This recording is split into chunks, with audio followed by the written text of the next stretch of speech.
Hi, today we're going to be talking about dowsing, and we're going to look at 3 points. What is dowsing and why is it such a great tool for your pet? Number 2 is going to be all you need to know about choosing, holding the pendulum and finding also your the code of your pendulum so you can communicate with it. Number 3 is going to be how to dowse and get an accurate reading. I am Kaylee from Kaylee Speaks to Your Pet, and I help pet owners to have a more conscious relationship to their pets so that unwanted behaviors may ease, and also teach the owners basic animal communication so they can go forward with confidence. What is dowsing? And why is it such a great tool? Dowsing is a method of using a tool called the pendulum or a rod, but in our case we're going to use the pendulum, and to tap into the subconscious mind that knows the answer. Originally it was used for finding water, but for divination, and also of course for divination. Why is it such a great tool? Now, have you ever stood in front of a shelf, at the supermarket or, in your pet store, and wondered which brand is going to be the most healthiest for my pet, or which one will Rosso prefer, my cat Rosso, to another? So that's when the pendulum is going to be a fantastic tool for you. Client Joan actually was able to, thanks to this video, she was able to actually find out what food to give to her very sensitive and sick dog that she had at the time, called Amy. So you find yourself that this is a fantastic tool, and she drew a lot of great benefit from it, and of course her dog as well, as she was easily throwing up what she was receiving. Let's talk now about choosing, holding and calibrating your pendulum. So to choose your pendulum, this is something very personal, but I do feel that a natural object would be most beneficial. So either a crystal, like in my case a crystal, or a pendulum that is made out of wood with a silk kind of string. You can also make your own, as long as it has a point. You want a point and a certain weight with the string or a chain. Another way to look at it is that the pendulum is going to choose you. Trust me. Okay, now how to hold the pendulum. The pendulum will get held between the thumb and the index. You want your string or your chain not to be too long, or you don't want it to hold it too long, and neither too short, because if you're holding it too short, it kind of makes a very fast movement, and sometimes it can even bounce. And if it's too long, then it will be a long time before it kind of starts moving, and you might get impatient with it. Then the most important thing is to be very relaxed in your body, and to perhaps have a possibility of resting your elbow on the table. I kind of prefer to work this way, with my shoulder in line. I'm kind of going a bit lower down into kind of a 90-degree angle, and like this I feel also very relaxed. So it's up to you.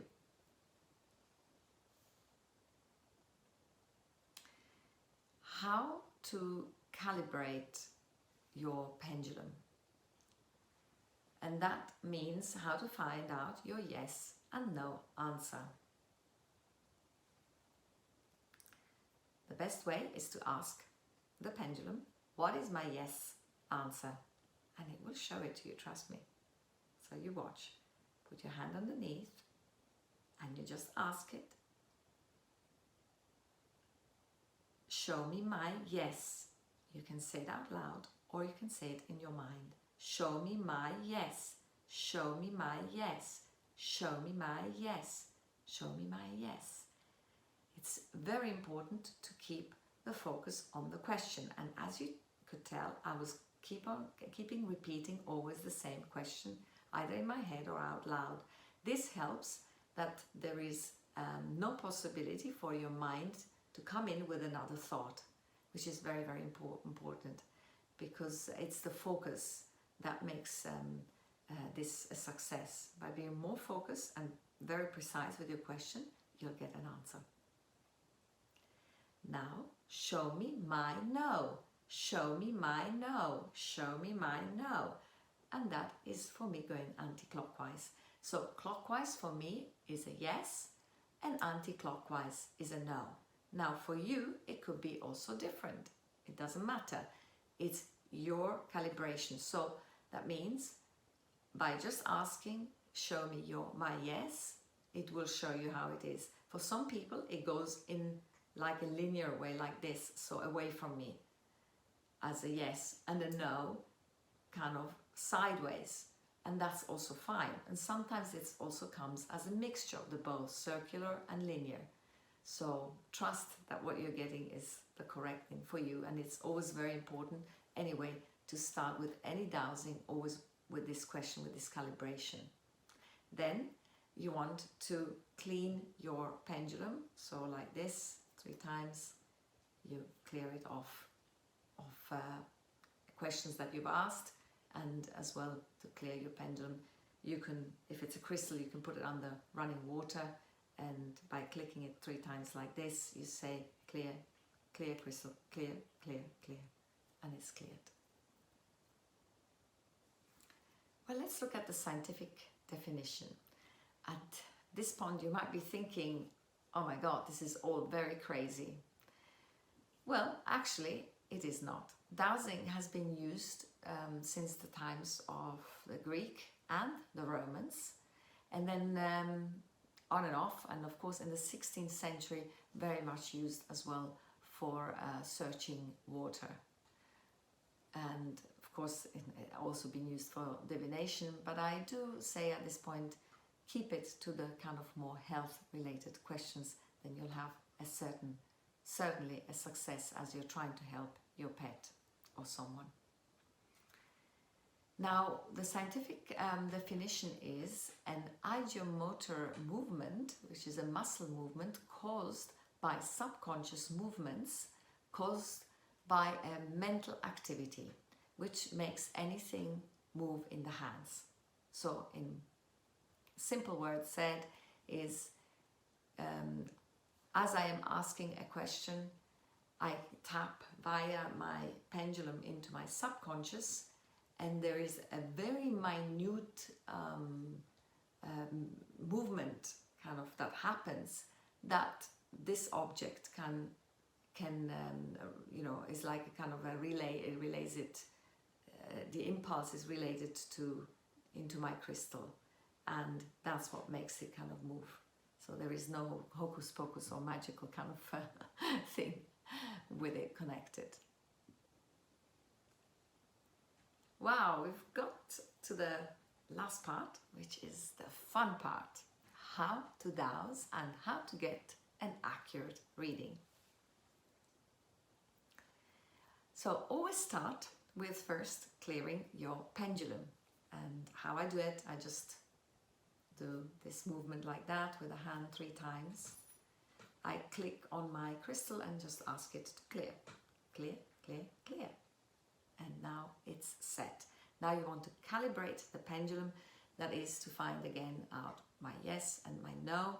We do that so that it's very clear every time what it is before you start with your proper question. And you know how to calibrate already, asking what is my yes, and then clearing, and then what is my no. Then you want to ask a question that you know the answer already. So make it easy for the pendulum. I'll say, is my name Kaylee? And I keep on repeating this question. Is my name Kaylee? Is my name Kaylee? Is my name Kaylee? It says yes. Now I clear it and I say, is my name Harvey?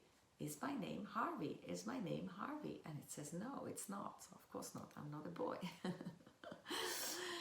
So then you have to have your question very, very clear in your mind.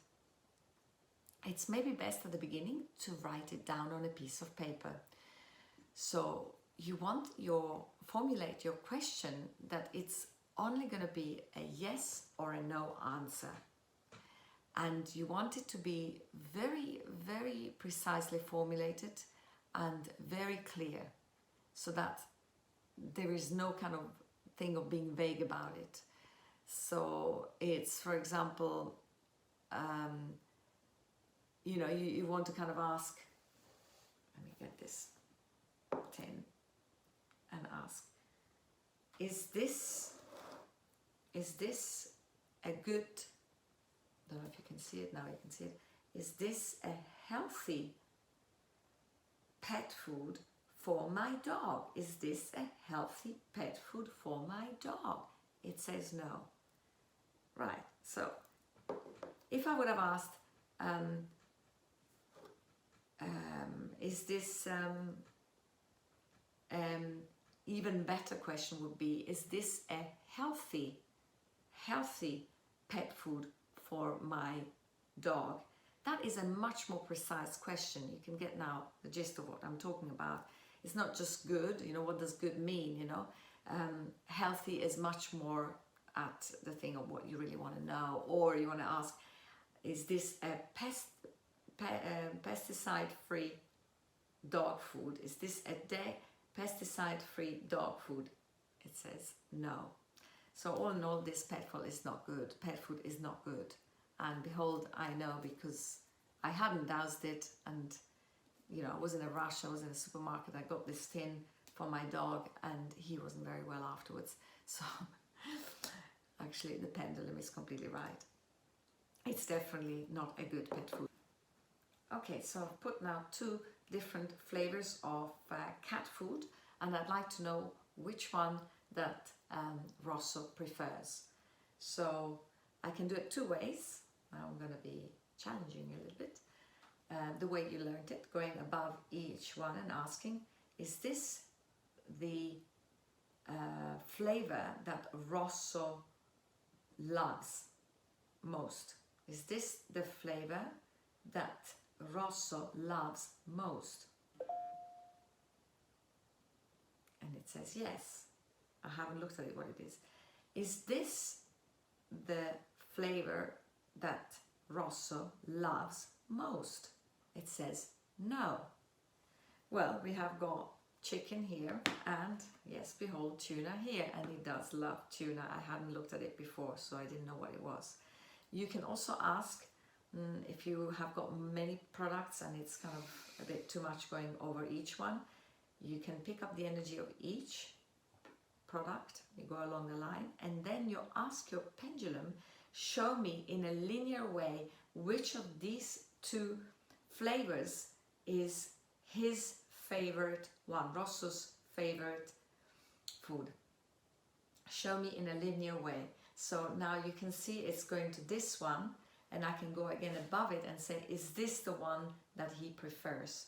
And then you'll see that it's going as a yes in a circular movement. That's a way to do it a bit quicker when you have got more than one, especially when we're talking about remedies, like homeopathic remedies.